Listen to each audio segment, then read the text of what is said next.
Hey lovies, welcome back to my channel. Before you X out, yes, you've come to the right place. I'm not wearing any makeup, as you can tell. Today's video is going to be makeup brushes or makeup tools that I use every morning when applying my makeup, so I thought it was very fitting to talk about them with the bare face. And also it's Makeup Monday. So I figured it's Monday, I'm filming a video, I might as well do it without any makeup on. So this is what I look like. No makeup, eyebrows, no foundation, no concealer, nothing. I do have a little bit of mascara on, I will admit that. There's no shame in my game, I do have a little bit of mascara on. The first tool that I use on a daily basis is the Beauty Blender.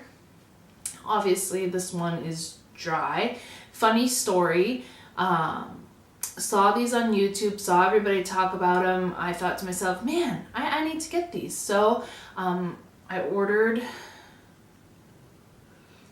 a 2-pack off Amazon. It came in the mail, I got them, and the first thing I thought was, man, these little guys are a whole lot smaller than what they look like on YouTube. Either everybody on YouTube is really, really tiny and have carny hands, or I have Goliath hands, and that's why this thing looks so small. So, you know, I got it and I started using it like this, and I'm like, you know, I'm pouncing it on my face, and I'm thinking to myself, this doesn't look nearly as soft as it looks in the videos.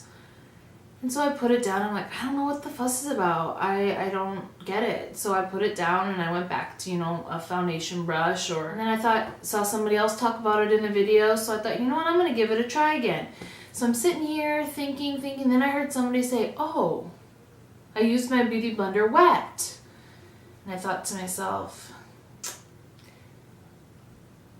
duh. So I wet the sponge, and to my surprise, it tripled in size. Note to self, use the Beauty Blender wet.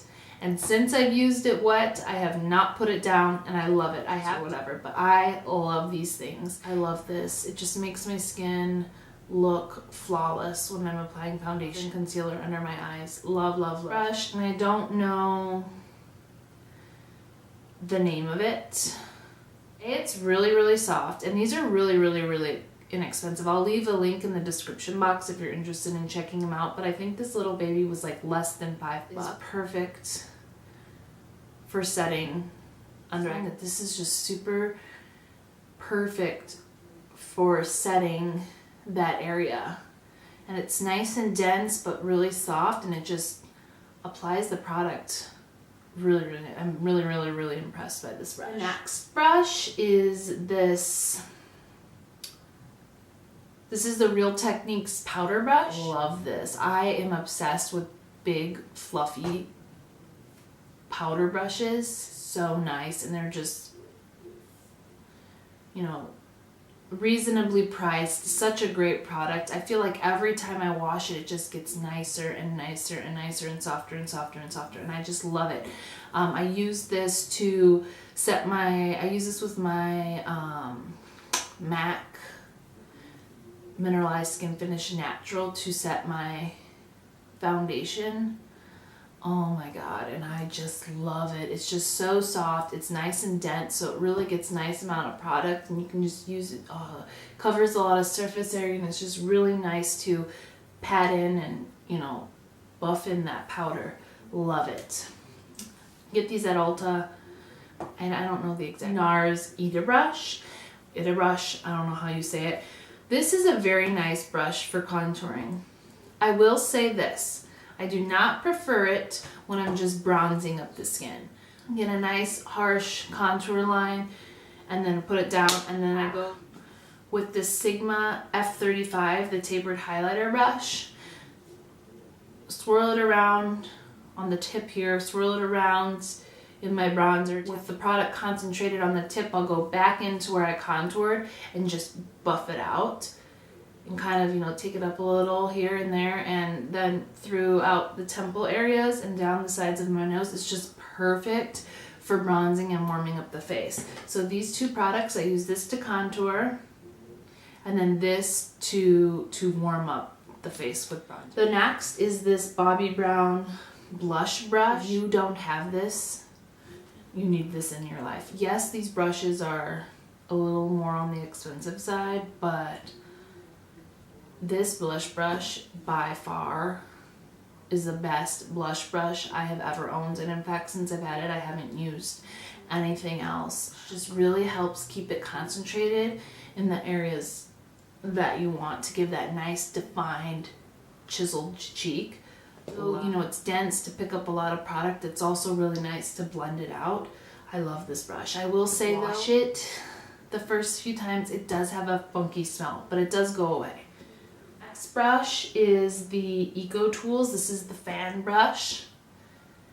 You know, you take or throw it, whatever. You take it and I swirl it around, tap it off, and then you just, oh, it's just perfect right here for the top parts of your cheekbones. It's great for down the nose, above the brow, Cupid's bow, chin. This is the perfect fan brush. It's so soft. Oh, it's so nice. One of my favorites. And inexpensive, because you can always get it from Ulta when it's on sale. Alright, and the last three brushes I have are eye brushes. The first brush I'm going to talk about here is the Tapered blending brush. It's the E40 from Sigma, and I love this brush. It's just, you know, you can see it's tapered, and I love it for the transition color. It's just super soft, so it's nice and gentle on the eye area. It's perfect for, you know, getting that area right here and blending in that transition color. I love it. And even too with a clean one to blend out you know, any harsh lines that you may have. It's just a really nice brush, and definitely a must-have. The next is the MAC 217, and this little guy needs no introduction, and you can see mine is like old. But I probably had this for, let's see, 8 years. I know, you're probably like 8 years, really? No, but seriously, I've had this guy for a long time, and I'm pretty sure it's a boy. He's received a lot of love, but he just cleans up nicely, and I just love it for packing color in the crease. My eyes are somewhat hooded. I have, you know, aging. I tell you, you get close to 30 and you start falling apart. But I love this for just packing on the color in the crease. You know, goat hair brushes tend to pick up less product, but I just find it's just the perfect amount for the crease, and it's buildable and you can control it. And although, you know, it's pretty dense of a brush, because of the goat hair, when you put it in the product, it's not going to pick up so much like, let's say, this synthetic brush will. But that's what's nice about it, especially when you're doing, you know, darkening up the crease, because you can really build the color or build the darkness or whatever. And so I just really love this brush. And in fact, I have 2 of these. So I have, you know, 2 going at a time. I have one, you know, one I use for blending and one I use for actual crease work, but very nice brush. Small angled brush. I really enjoy these types of brushes to shape my brows.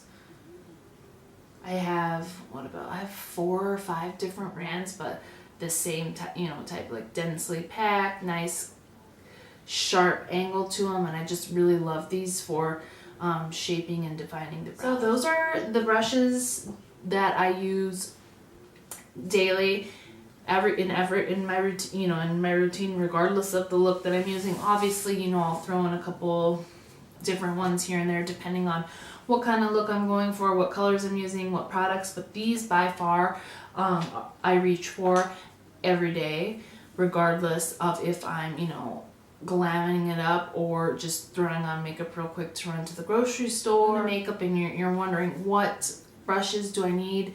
You know, what are the brushes that I must have Don't be overwhelmed. Start with the basics. I would highly recommend any of these. Yes, the Bobbi Brown one is an investment, but I will say the quality of the brush is amazing.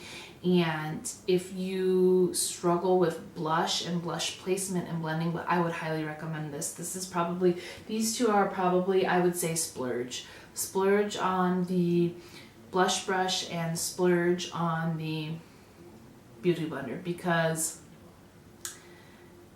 you can't beat either one of these. These are by far the best products I've ever used.